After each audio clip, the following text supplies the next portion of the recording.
the Arbin EVTS system. It's got the side panel open so you can see where the electrical connections are made. We've got our 480 volts, three-phase power coming in through the top. Ground is connected up there. Goes into a circuit breaker here, which is on. When this is on, you have a phase detector here, and if everything's hooked up, you'll get this green light.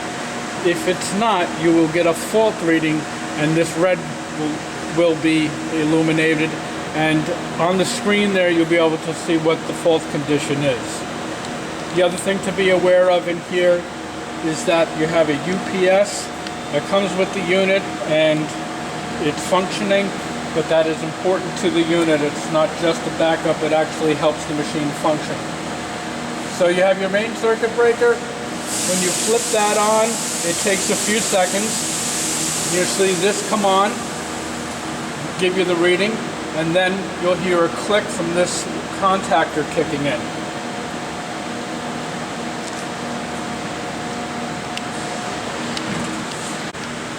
But this is the front panel. You'll notice here we have our TCP/IP, our aux chassis and aux chassis. These connections go down to the auxiliary chassis, which is located here. This connection, TCP/IP connection, goes to the computer. On the computer there is a position that says Arbin. That's the one you need to connect it to. I'll show you that on the computer later. I've included a set of instructions that give you a power-up sequence. Once you turn on the computer, the auxiliary chassis, and then this, at that point when you hear that main contactor click in, then you're able to click the start button here. This is already started. This is the back of the auxiliary chassis. We have the two RJ45 connectors which go to the main chassis. You also have a cable, and you've got 64 channels that you can hook up to individual cells or whatever suits your needs. Down here, the blue connectors are type J. They are for temperature changes, so you could attach those to cells or whatever that you particularly wanted to test with that.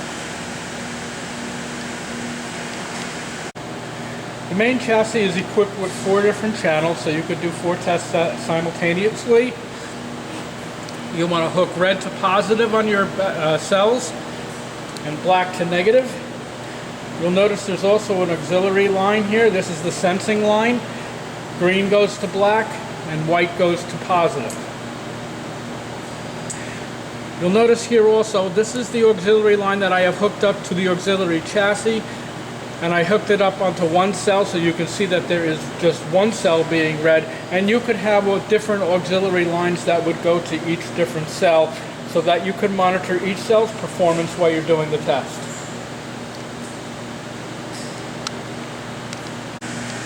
Okay, once you've booted up the computer, follow the instructions. You don't want to start the MITS software until everything is all powered up. You would then start the MITS Pro. I also want to point out while we're at this screen, this is the manual that comes with the system.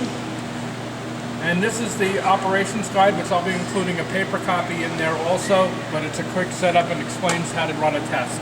It's a basic test. It's the one that we were able to use here to test the system out. If I open up the MITS window, which I've previously done, I'm at the monitor or control window. I've already loaded the schedule. So I'm going to exit out of here, and I'm going to do that by closing out this window, which is the DAC window. And you can see that I've stopped the channels by doing so. And now that window has gone away, and I'm going to close the monitor and control.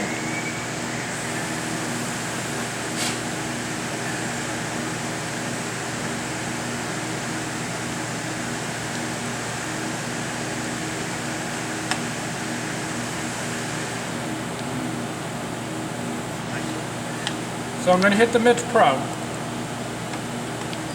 Comes up with a splash screen, shows you schedule files, batch files, results files, etc., system configuration. Everything that you need to do to to interact with the main chassis and the auxiliary chassis is through these screens. Once you're at the screen, the main thing you need to be concerned with is once you create your batch and schedule files, click on one of them. You see it turns green here. And then the launch icon, which is this little rocket ship up in the corner. Once I do that, the DAC screen will open, and I'll show you that. Okay, when the DAC window opens, you'll get some information that comes up, reset data, etc. And then what you'll notice is that there's periods being displayed across, and they're continually updating. That is the indication that their communication is existing between the aux and the main chassis and the computer. That will just continue to fill. You need to leave that window open. It'll just be in the background. You can reduce it. Here we're at the monitor or control window now. The schedule name we picked, as you can see, mid-service discharge schedule. And if we're hooked up to channel 1 on those batteries, and here's the 4 channels I was speaking about earlier, and you'll notice our status is idle, and it's showing that the voltage is 22.5, and you can see that the voltage is updating. That's because we're doing this in real time. To run a test, we're going to do a short 3-minute discharge and charge test. I'm going to highlight the channel, and you'll see the channel becomes black. I'm going to right-click the channel, and it says Start Channel. It'll come up with this window and ask me for a test name. I'm going to put in Demo. It is important to note that there can be no spaces in that, and we'll say OK. At this point, the test has started. Our status is rest because that's the first step, and we have a 1-minute rest period. It's not doing anything except monitoring and establishing a baseline. And here in this particular test, you'll notice it's in rest, so the color of it is yellow. Once this 1-minute cycle has finished, it will go to the next cycle, which is a charge test.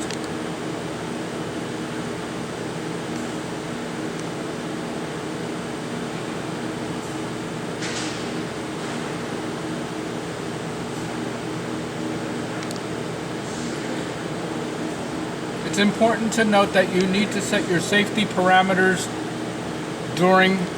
before you start any test to make sure that limit conditions don't get met while you're running the test and yet still create a safety condition. Okay, we're at 1 minute. I heard the auxiliary chassis connect, and you can see that we've now gone to a blue state. We're in a charge status. And if you monitor the voltage, you can see it increasing, and we're applying about 10 amps of power to the battery cells. We have 4 6-volt batteries hooked in series, which normally would give you 24 volts. You see we've reached that now. And once this is also running for 1 minute. And when this is finished, it will go into a discharge cycle.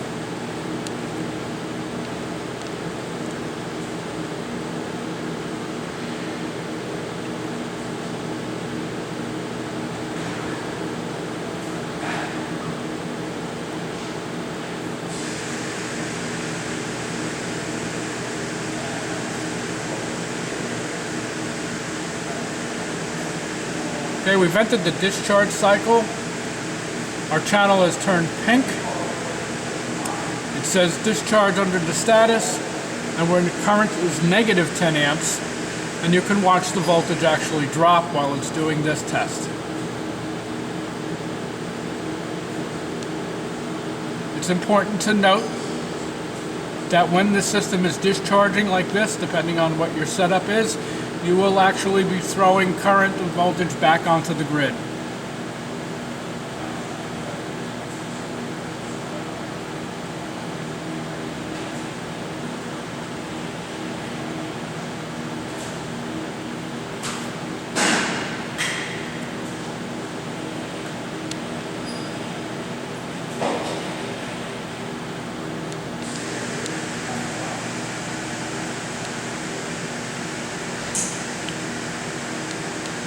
Okay, the test has completed. We have no status again, or no color here, and our status is finished. And this test is complete.